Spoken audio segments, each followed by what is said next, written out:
I don't quite know what to say about the Michael Brown shooting.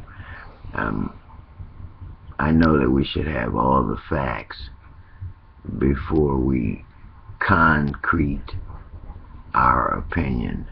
We're going to have things to say.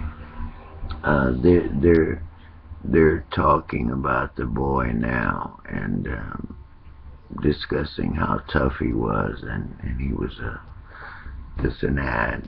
But you know, that goes both ways. Sometimes nothing is equal. We this is 2014, and we think everything's equal. It's not equal. I got stopped for my signal light didn't work, and the police told me to keep my hands on the steering wheel. Don't turn the car off. Then he said, lock your fingers and put them over your head. Step out of the car. Walk backwards 10 steps. Now kneel down. Then lay down on the ground. I didn't have a gun, a knife. I used to get high when I was a teenager, but that was 40 years ago. So I was driving properly. I had license and insurance. Then he made me sit on the curb while he searched my car and just tore up everything in my car. He didn't fix anything back, he just tore it up.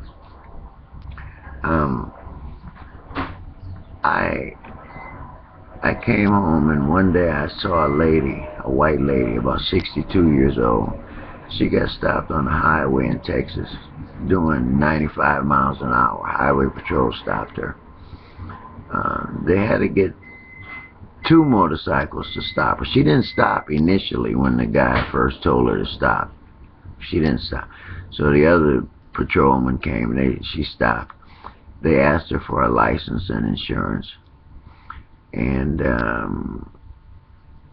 she just told them she was upset, and her and her husband had some words, and you know. And I don't remember if he wrote her a ticket. If he did anything, he wrote a ticket. That was the maximum penalty that she got that day, was a ticket. But they let her go. I don't know, 5-10 miles down the road, she ran out of gas. She stopped at a gas station. The guy was filling her car up with gas, and she went in the bathroom, but she didn't come out.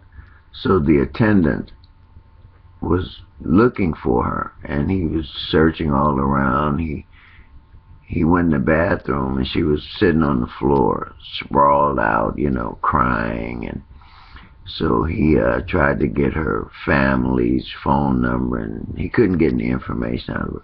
So he looked in her purse, and the number was there.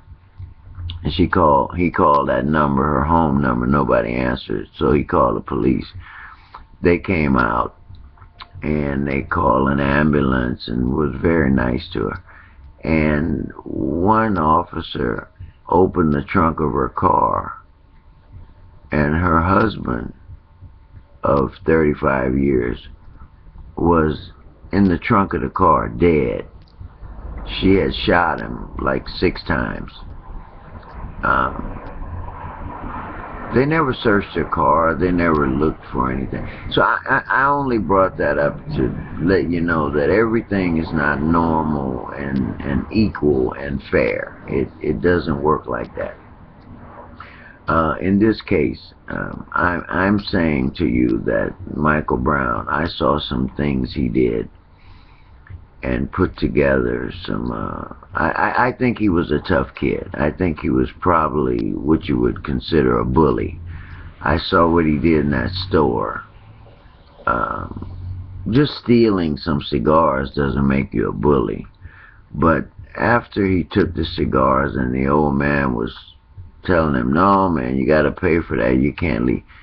And then he walked out, and then came back in and grabbed the old man and just treated him like a little rag doll and pushed him around. And I couldn't hear what he said, but he said some things to him, probably, man, fuck you, man.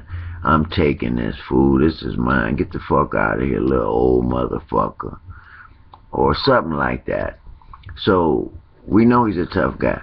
Now, the guy that shot Michael Brown, we don't really know if he knew of the personality or character of the young Michael Brown. We don't know if he had an opportunity to see that bully side of Michael Brown. We don't know.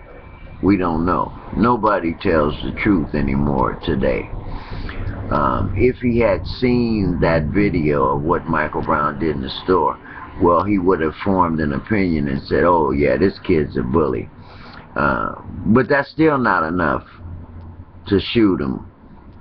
And then when he's on the ground dying, you shoot him some more. And then you shoot him in the forehead. The kid didn't have a gun or weapon or anything, so there's no reason for that.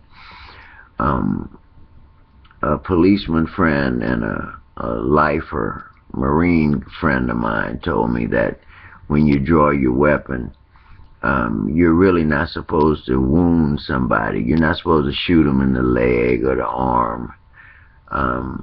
The reason you draw your weapon is because your life is in danger. And when your life is in danger, you draw your weapon and you go for a kill spot. I don't know where the kill spot, in the chest or the head or somewhere.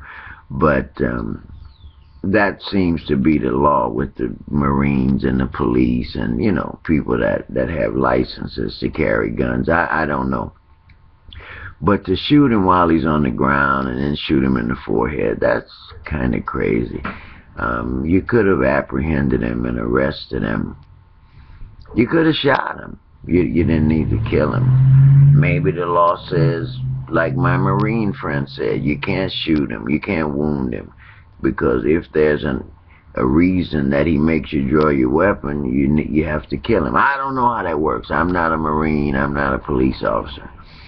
I just don't want to rush to judgment.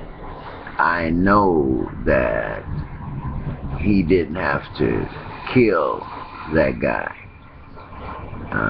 If I were the cop, I wouldn't want to lose my job, but I think I could have apprehended that kid without killing him. The worst that would have happened if I were the cop is the kid would have had to go to the emergency room because I would have shot him in his leg if necessary. But over in the ghetto, everybody has a chip on their shoulder anyway because we don't get treated the same. I don't know if it's because of the color black or white. It may be the color green, which is money. If you have money, you're treated equally, whether you're black or white. And over here, we don't have any money, and we're black, or you're like I am, and you're all mixed up, and so you're still black. So but it's tough, and I'll look into it further and see what happens. I don't know if it's much more information we can get from that shooting and killing. I don't know if you consider it murder. A lot of cops, just because they're cops, they're not tough guys, or a lot of guys are just normal people. That guy might have been scared. A lot of guys are scared. A lot of guys that wear that badge and gun are scared. And if they think a guy might sock him in the mouth or might beat him up, they don't have to see a weapon or anything. Some guys don't want to get popped in the mouth. And some guys are just mean. Some guys are mean. Some guys are racist. There are many reasons. We don't know what happened. With today's technology, though, maybe the video from the store, from the little 99-cent store where Michael Brown stole the cigars, maybe that video had been seen and documented. Maybe it had been reported by the store owner to the police station, and maybe the dispatcher had sent that out